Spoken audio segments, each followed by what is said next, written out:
Ladies and gentlemen, boys and girls, welcome to the first official Presidential Exteriors podcast. I am Lucas Crawford, your Vice President of Communications and your host of the Prezi Podcast. In 2015, our company was founded by our CEO, Chris Edwards, and his co-founder, David Lupton. We opened our doors to business in 2016, where we amassed $2.2 million in our very first year of business. 9 years later, we are getting ready to surpass the $40 million mark. And you have to ask yourself, what does a company do with that kind of success? Well, you start a Prezi Podcast.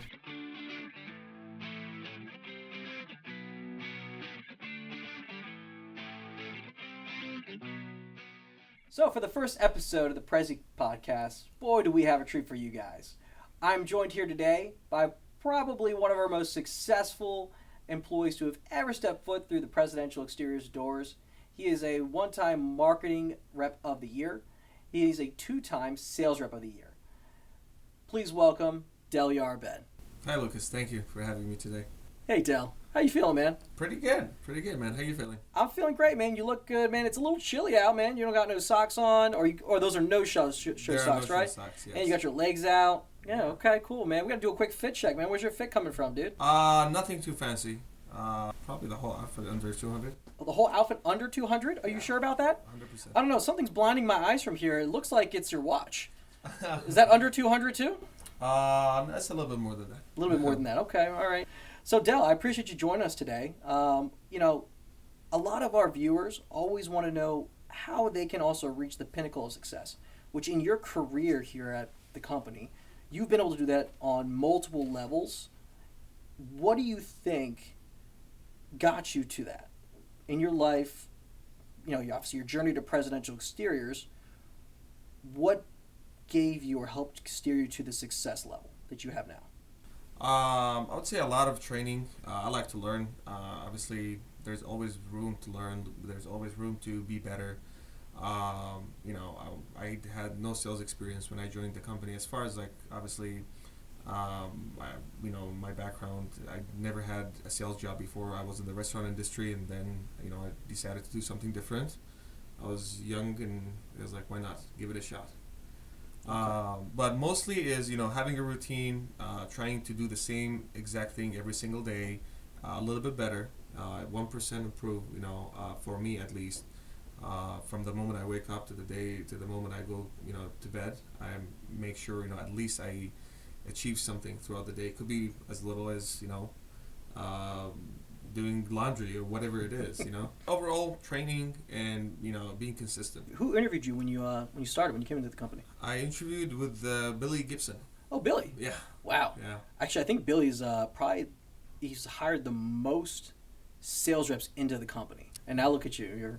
You started in marketing first. Yes, I did marketing for little under a year. Mm-hmm. I enjoyed it within the first 3 months. Obviously, I proved my numbers, I proved myself, and I did sit down with the CEO, Christopher Edwards, and he said, hey, we want you in sales. But I didn't feel like I've achieved everything that I wanted in marketing, so I wanted to do a little bit more. I wanted to take things a little bit slower. Mm-hmm. So I did marketing for about 9 and a half months. At some point, throughout COVID, yeah, I was solo marketer. You were one of the when we were coming out of COVID. It was you, Billy, and a select few others. Yeah, me, Billy, Evan. I think we were working together pretty much every single day throughout COVID. Mm-hmm. I was really bored. I give Chris a call. And he was like, hey, is everything okay? And I said, yeah, everything's great, man. I'm just bored. And he was like, you want to work tomorrow? You can start work again. So we came to a conclusion that, me, Billy, and Evan, we're going to go knock some doors. And it was the most successful thing we did. I mean, especially back in the day where everybody else, all the companies were struggling. We couldn't have sales reps go into people's homes. Yeah. Everything was from the outside. So we tried it, and it was pretty good.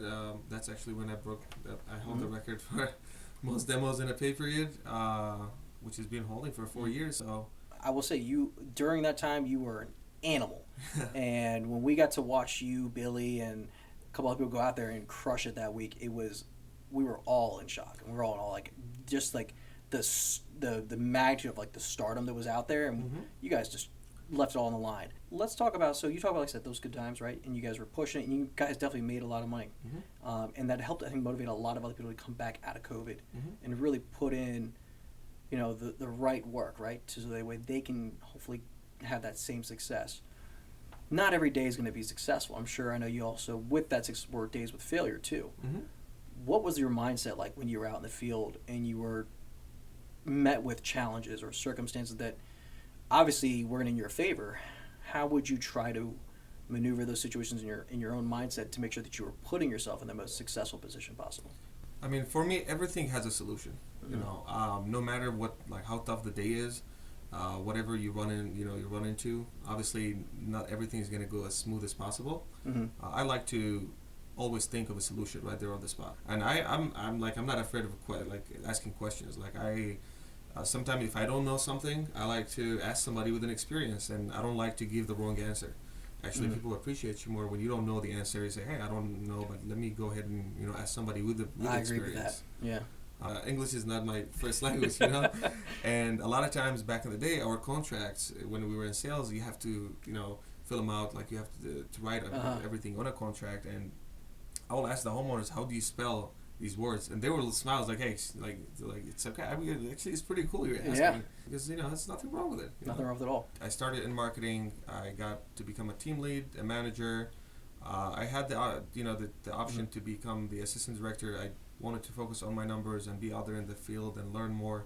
So I didn't take that route. I decided to go to sales. I started sales end of September of 2020. Okay. Not a very hot start, because obviously I didn't have the experience. It was just learning time for me. So right after, it was the beginning of 2021. That's when my actual first year of sales started, and I just fell in love with it. Yeah, and I remember that year vividly because there was a good chunk of it where we were kind of neck and neck, and I had a couple good moments, and then toward the end of the year, you went ahead and changed probably the sales game for Presidential Exteriors forever. You had the first ever $2 million year, and you followed that up with back-to-back $2 million years, and then in your third and final year, another $2 million. I think a lot of people want to know, because you have about 20 plus sales reps throughout both offices, about 23 I think combined for both, who they're trying to accomplish the same things you've accomplished. And they're looking at you. You have your own plaque on the wall, your own award named after you for the Delyar Abed $2 million award. How do those individuals try to replicate that? And what's your advice to them to make that an achievable goal for themselves? I like to listen to people. No matter, let's say you're a sales mentor, you can be a new sales rep. Sometimes, when you say something, I'm a big listener. I like to listen to people more than I talk. So when I started in sales, it was we had a really great sales leadership, which we still do. So I was able to take advantage of a couple of the sales reps. We had Ben Warren, we had Mike Miller. They were both mentors. So and I knew they were very good. So one thing I do, if I see somebody get in the room and very successful, I'm going to sit down and hang out with you and ask you questions. 5 years? 5 years. 5 years now? I just had 5 years. Yeah, congratulations to the 5-year anniversary, to many more 5-year anniversaries to come, right? Thank you. What do you think, personally, was the best story or the best experience you've had so far in the 5 years you've been here? The biggest moment was obviously when I got the sales rep of the year in my first year. You had Mike Miller, you had Ben, you had Shane, you had Chris Steele, you had all these top reps. We had Lucas. It meant a lot to me. I mean, obviously as a group we did so well that year. But imagine the whole group did well, and you were leading that group, so it felt pretty well. So Del, right, as we've kind of discussed, a lot of success through your sales career, set new benchmark records, some that are going to be broken this year, Mike Miller, right? Now, with all that success, you've transitioned into a new role, which now you're a VP, which became, that decision happened toward the end of last year. When that became an option for you, what was your initial thought process in becoming a vice president? I got the job offer, sat down with Chris and David, and it was not planned. And they brought it up. I say this is something new for me, so I need to put some thoughts in it. So I started just shadowing everybody, looking at the company from the outside. Yeah. Just taking notes pretty much every single day, and then sat down a couple more times with David and Chris, and I did feel like I could make a change and I could help the department with a lot of things, with all the experience that I've had. And I know it was going to be beneficial for the company, so it was a decision, that was made, was going to be good for me and the company. So I decided to take the job, and I'm here now. Here now. And what a ride it's been. Year one is almost in the books. Yeah. And can we say it's been a success?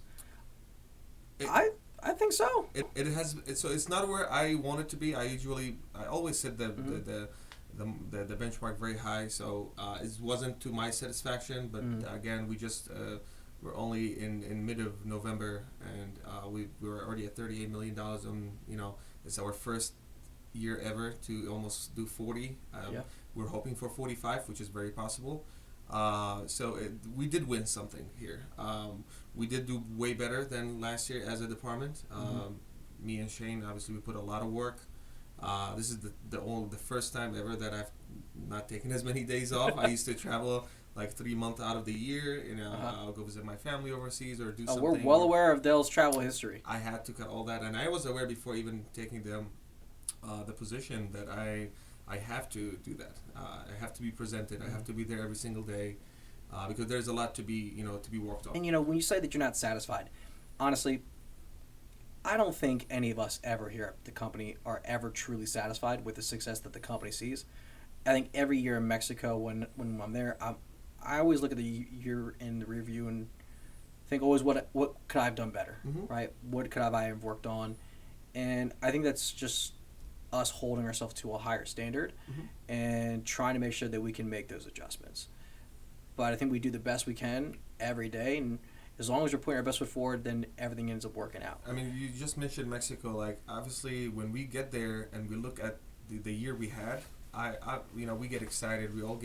We celebrate, what we did because, I mean, going from 2016 from $2.2 million of revenue to this year, we're at 40. We're gonna do 45 hopefully. So it is a big win for the whole company. It's a big win for me. So, I'm not going to celebrate yet. We have time left. I think, the job is not done, so we need to keep going. It's the same feeling every single year, Now it's the pressure is on because at the end of the year, a lot of people, they feel like, okay, I don't have more gas, my tank left. I can't push anymore. That's the moment where it's, everything changes for me. This is the time where, this is, my time to shine. I'm going to put more work in. More hours in the office, outside of the office. It's the final stretch. The final stretch. We got a lot.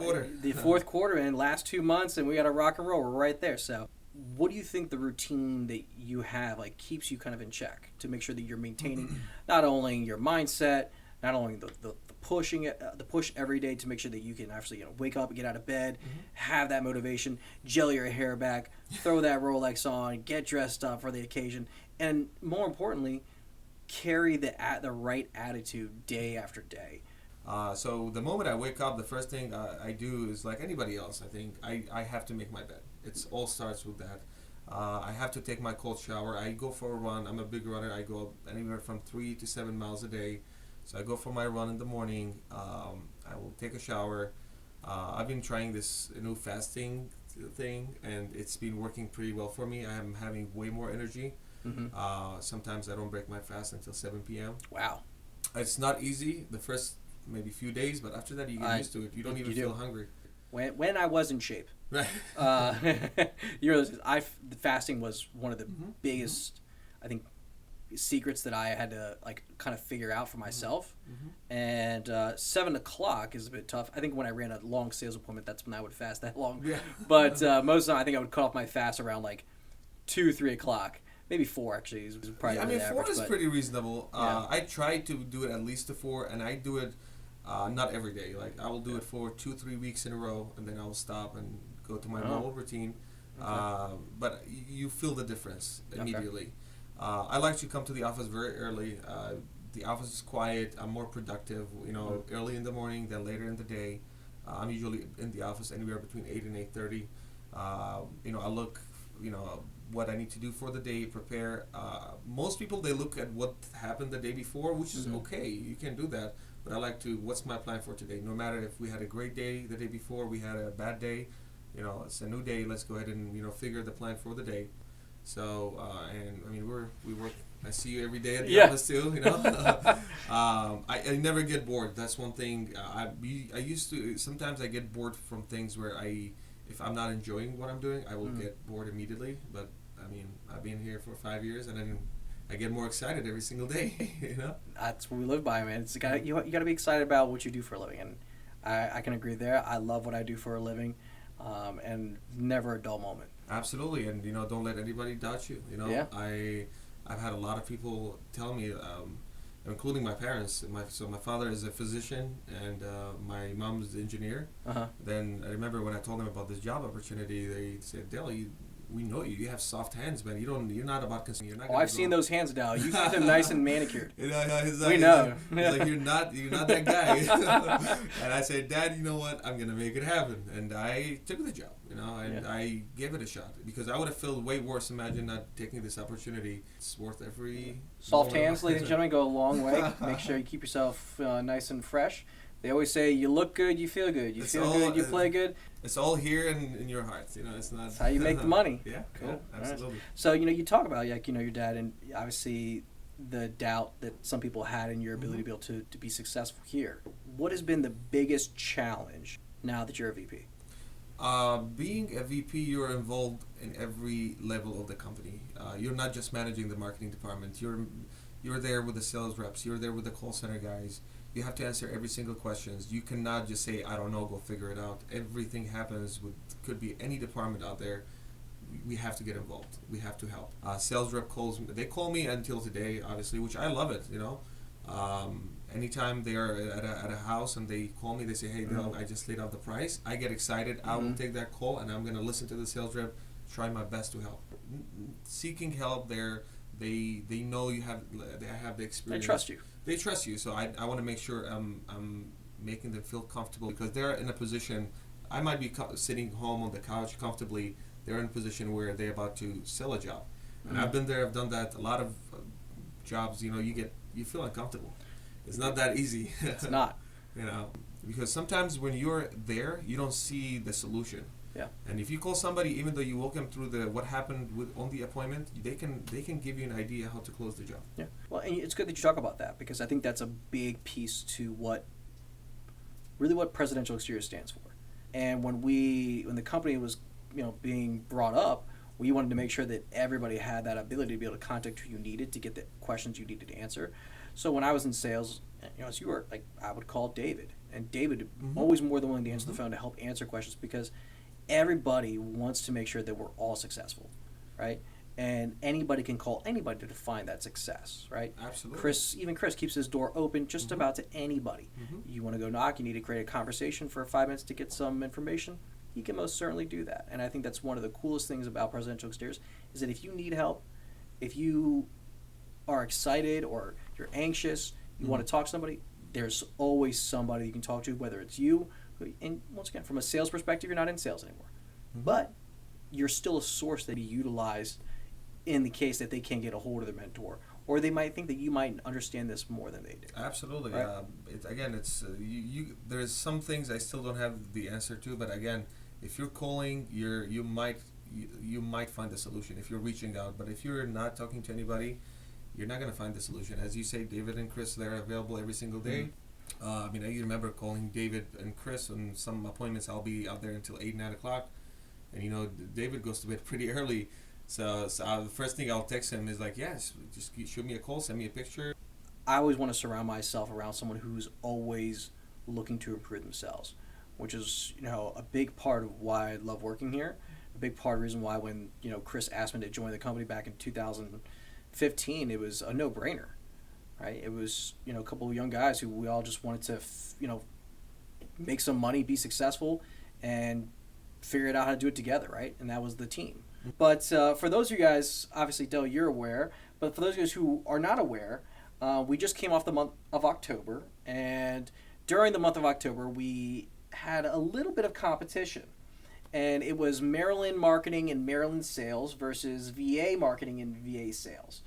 And pretty intense matchup.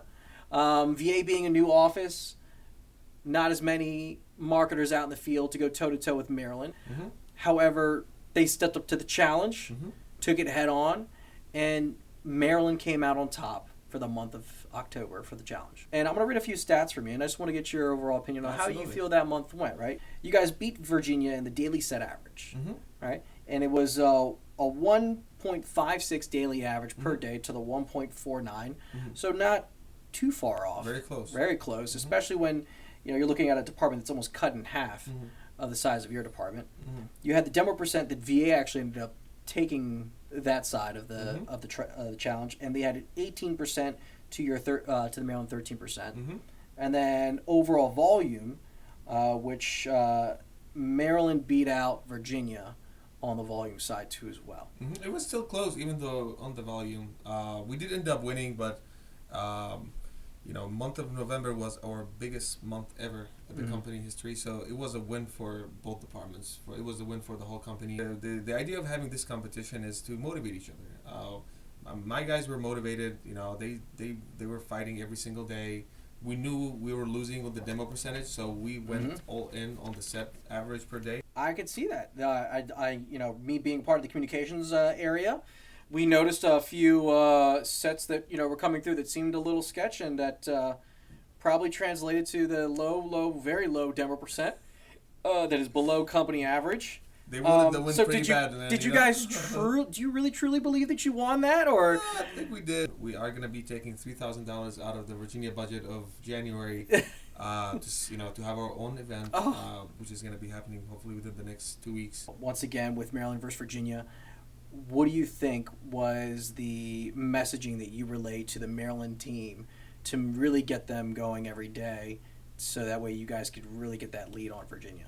Because for a bit, Virginia was winning that competition. Absolutely, they were winning for the first 2 weeks, and we had a nice comeback.